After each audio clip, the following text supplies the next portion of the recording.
The shadow in the woods.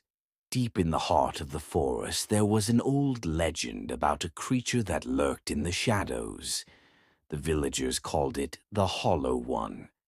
They said it had no face, only a black void where its features should be. It moved silently, slipping between trees like a whisper in the wind. One night, a young man named Daniel decided to prove the legend was just a myth.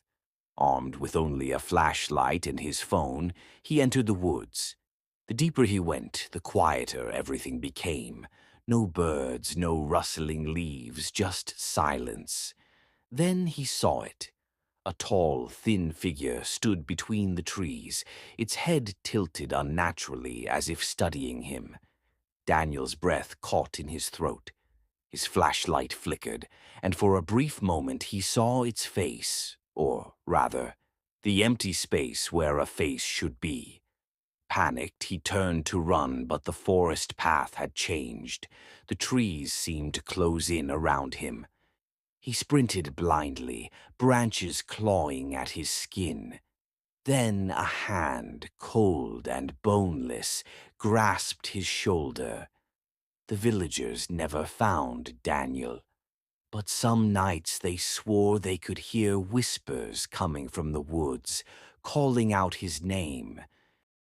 After Daniel's disappearance, the village was never the same. Fear settled over the people like a thick fog. At night, doors were locked, curtains drawn tight. Children were warned to be home before sundown, and no one dared to step outside after dark. But the fear didn't vanish with the sunrise. Even in daylight, villagers avoided the forest. Woodcutters abandoned their work, hunters put away their rifles, and the fields near the tree line were left to wither. Those who lived too close to the woods packed their belongings and left. The village grew quieter with each passing day.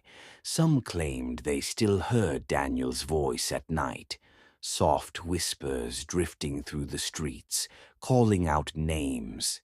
Sometimes a whisper would stop right outside a door, but when someone gathered the courage to look outside, they would find nothing, only a deep, unsettling feeling, as if something had been watching them.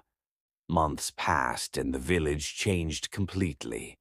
People spoke less, kept their lights dim at night. Silence had become part of their survival. They all knew the Hollow One would return someday, perhaps for another soul. And one night an old man forgot to lock his door. By morning he was gone. All that remained was a whisper, carried by the wind.